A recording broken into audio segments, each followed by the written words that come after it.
أسرع باريس سان جيرمان الفرنسي نحو التعاقد مع أحد نجوم برشلونة الإسباني خلال فترة الانتقالات الصيفية الجارية.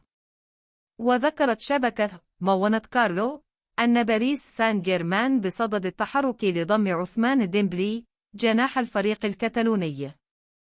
وأضافت أن السعي وراء ديمبلي لا علاقة له بمستقبل كيليان مبابي نجم سان جيرمان الذي رفض تجديد عقده الذي ينتهي في صيف 2024.